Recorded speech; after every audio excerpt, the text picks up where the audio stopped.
So I recently read a New Yorker article that was reviewing the Deadpool movie. Um, and frankly, I did not agree with it. it was.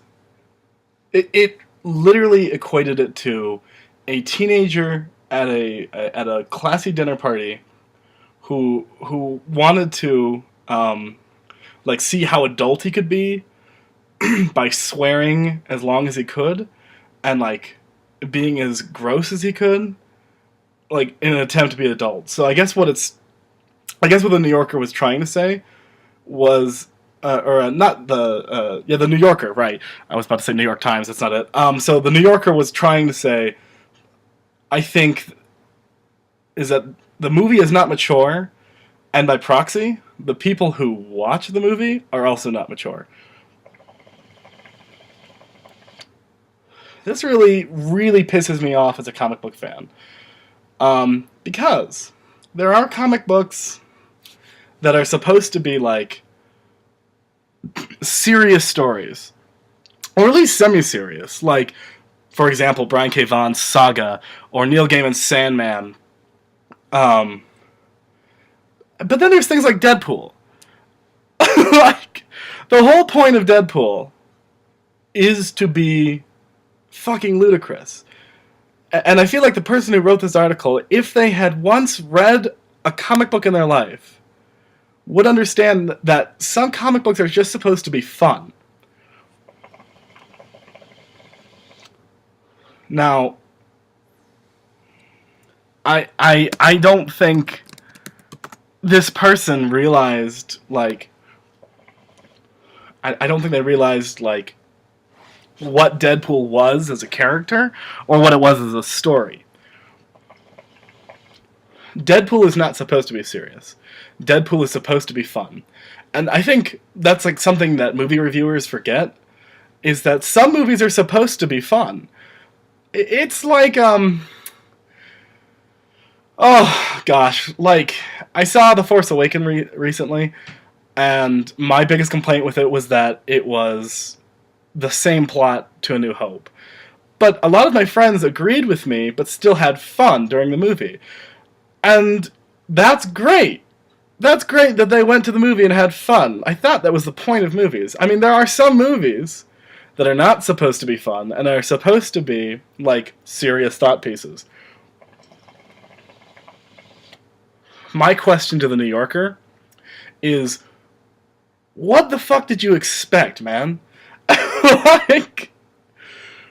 Were you expecting Gone with the Wind? For real, though? It's Deadpool. It's a comic book movie. And I'm not saying all comic books are just thoughtless, oh, I'm supposed to sit here and I'm supposed to watch a guy with katanas and a healing factor, fucking kill people. Some comic book movies can be like that. But I feel like he's missing the issue entirely, is that Deadpool is supposed to just be, stupid, gory fun. Something like Watchmen was never supposed to be, stupid, gory fun.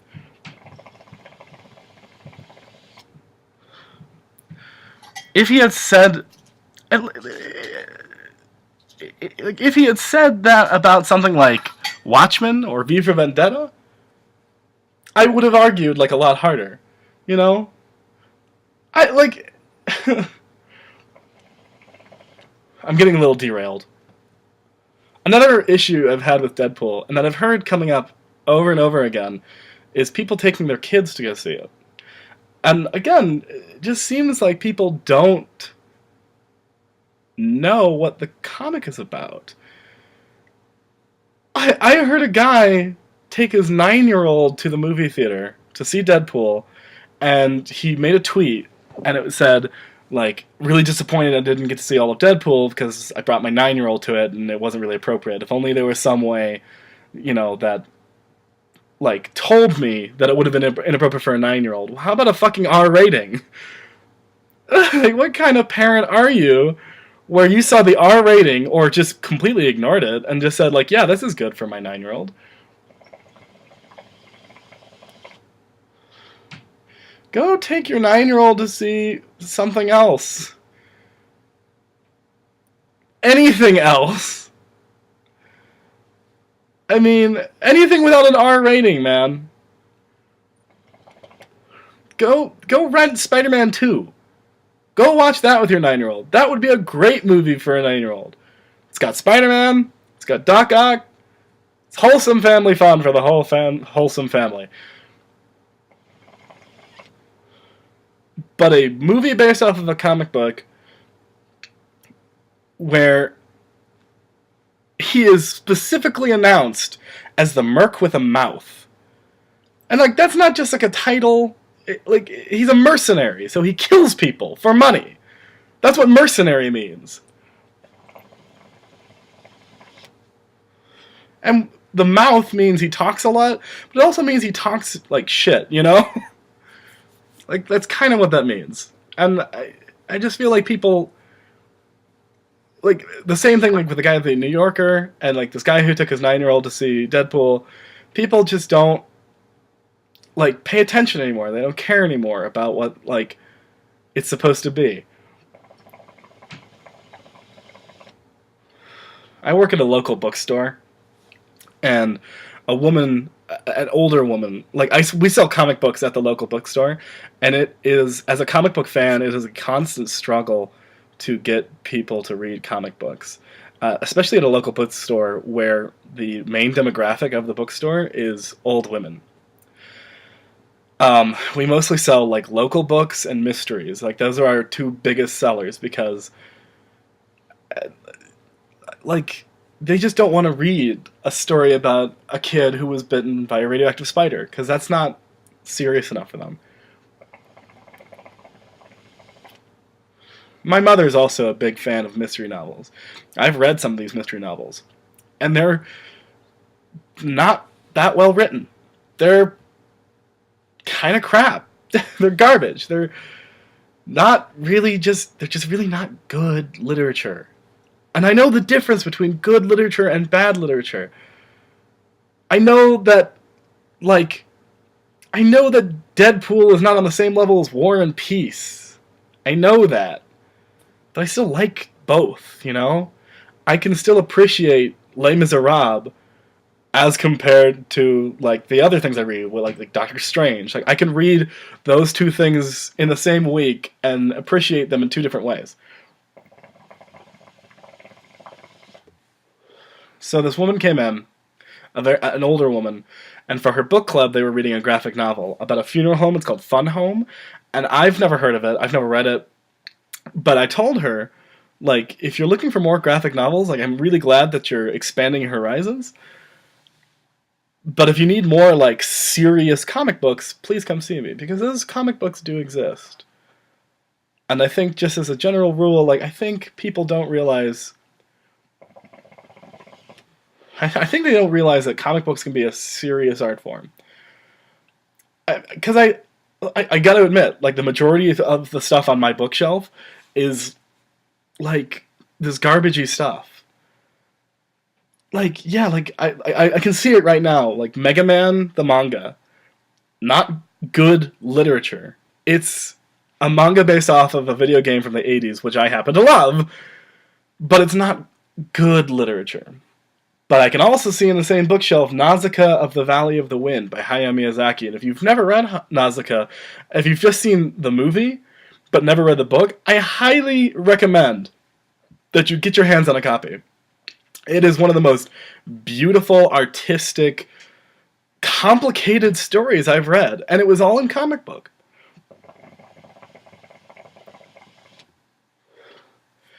So while... And I feel like I'm leaning towards derailing, and I'm really not trying to.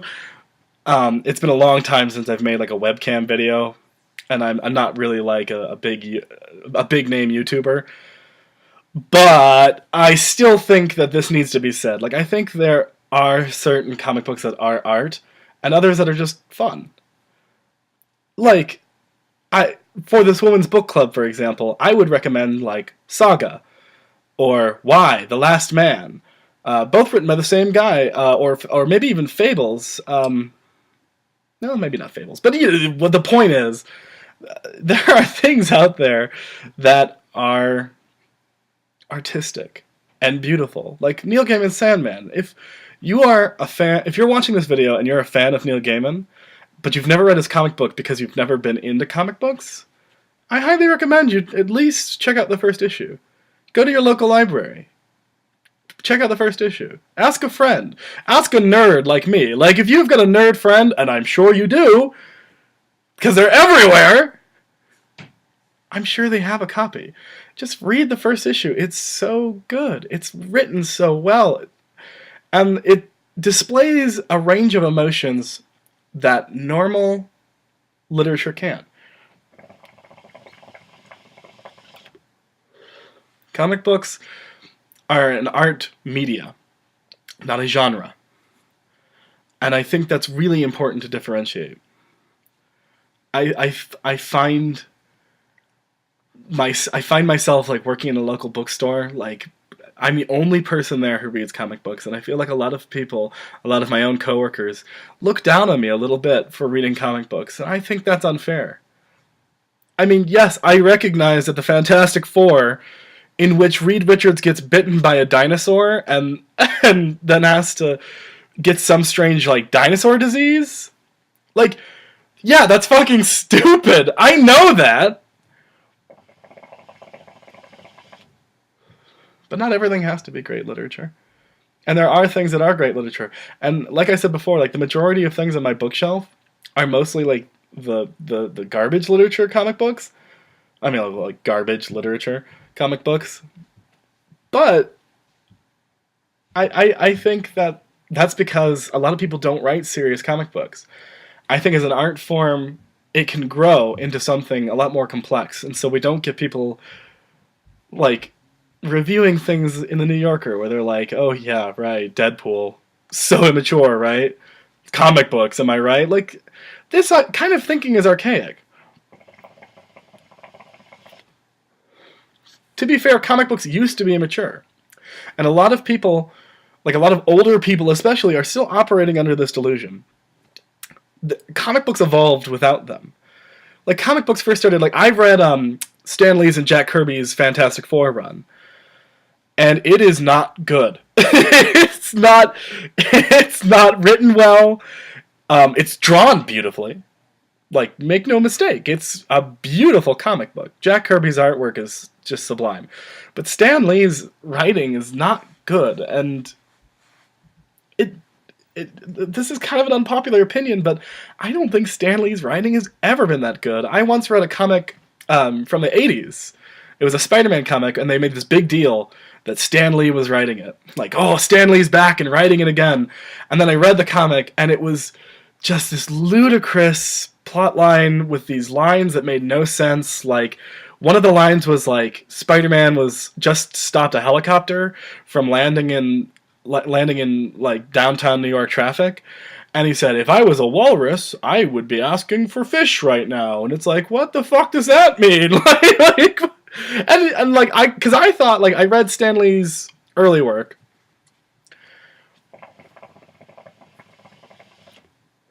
And it was kind of that time where people didn't really know what to do with comic books, and they were kind of aimed towards children. And I thought maybe he grew as a writer, but he really didn't. There was nothing like that. But there are comic books that can be like silly, but also have a touch of like real drama, like real human beats, like Chris Claremont's X-Men run. Yes, ridiculous things happen in Chris Claremont's X-Men run, and that's part of the charm, I feel like. But there's a lot of things that are like there's an issue where the majority of the issue is dealing with Colossus breaking up a Shadowcat. And it's a little soap opera-y, but it's also got a nice lot of human moments. A mainstream comic I can think of that has that kind of like real person kind of flavor to it is also God, sorry, I'm totally spacing on the name. Matt Fractions and Mike Allred's FF, which to be fair, I think it's just finished up its run because the Fantastic Four is no longer in the Marvel universe because Marvel threw a hissy fit or something. Um, it's actually funny. Sorry, I'm flipping my coals. It's funny for a guy who reads so many comic books. I don't actually stay up to date on comic book news. I mean, I try to, but it's kind of, sometimes it gets hard. But the point is, it's a beautifully drawn comic, and it's really well written. Or like Matt Fraction's Hawkeye run is also like the original one, not the all-new Hawkeye, which is now written by someone else whose name escapes me. But again, a lot of like serious character development, and people might not take that seriously because, you know, like, I guess it's because like so many things in comic books have been ludicrous, but I think it's evolved as an art form. Like what originally, like a great example would be Kid Eternity. Now, a lot of modern comic book readers might not remember who the fuck Kid Eternity is, but he was this kid who died in the 1940s, and when he got to heaven, they told him that it wasn't his time yet. Like, oh, you were supposed to die when you were 75. Sorry about that. But instead of giving him his life back, they let him basically like walk the earth as like kind of like a ghost with a little Buddhist monk dude named Mr. Keeper. And they gave him a superpower where he could bring dead people back to life, but not like zombies.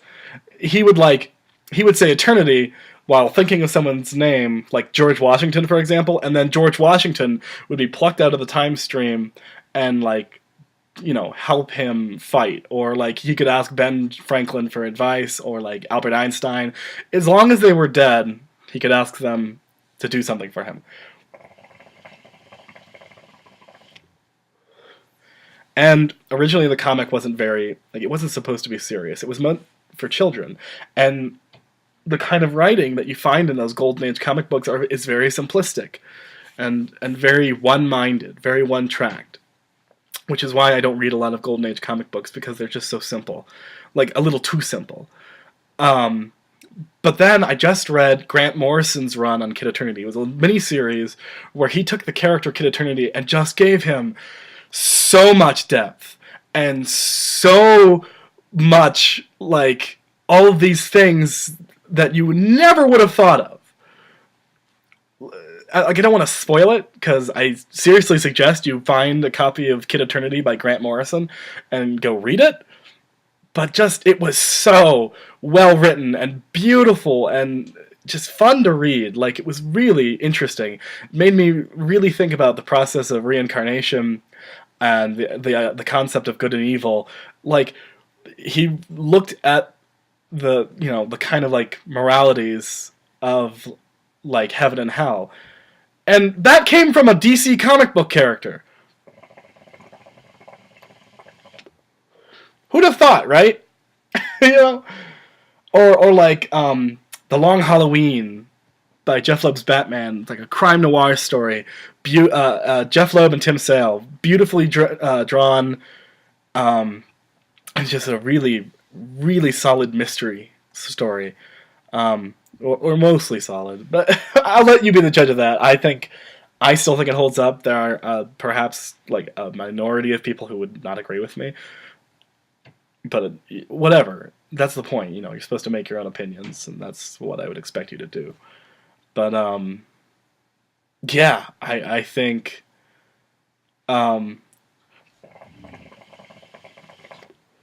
sorry, I've been rambling for so long. I'm trying to draw this back to my original point, because I'm not, this isn't scripted or anything, but the point is, I felt like the New Yorker in their Deadpool article in particular kind of attacked comic books. And maybe that wasn't the intention, and maybe that's not what he meant, but I feel like that kind of review about, you know, like when the people who come into my independent bookstore, and they're the people who read the New Yorker, and then they see that article and they're just like, oh, well, of course, comic books are stupid and childish. Like, of course the movie was stupid and childish. I feel like the New Yorker shouldn't have even touched Deadpool. I feel like they should have left it well enough alone. Because I liked Deadpool. But that's because I knew what I was getting into. Because I try to expand my horizons by reading as much as I can. I read the classics. I read Victor Hugo. I've read Charles Dickens. I love those stories. I'm reading Carl Sagan's Cosmos right now. But I also read what is his name? I'm sorry, I can't remember his name, but I'm reading a classic Doctor Strange comic from the 80s. I can read both. I like not to boast too much. I'm not trying to boast at all, but I am an intellectual person, and I do read comic books. And I feel like the New Yorker is kind of shitting on that. I also saw a review about Jessica Jones that really, like, I won't go too much into that because this video is already running kind of long. But it was like talking about Jessica Jones, and it favored it a little bit more because it was a little bit more serious. And Jessica Jones is a great series. If you haven't watched it yet, go do it. It's really good. But again, while reading the article, I felt like this sort of prejudiced because it was based on a comic book. If Jessica Jones came out without the Marvel tagline, I feel like it would have done better in the New Yorker. So, like, ultimately, I'm just trying to say, like, you know, don't, like, it's like an old saying, but don't judge a book by its cover. And that is particularly true for comic books. I strongly suggest, like, if you are a reader of sci-fi or fantasy, like, I ran into a guy in the bookshop who loved science fiction and fantasy. He was reading the Eric Stevenson books. So I recommended a bunch of sci-fi for him. And he actually bought one of my books I recommended.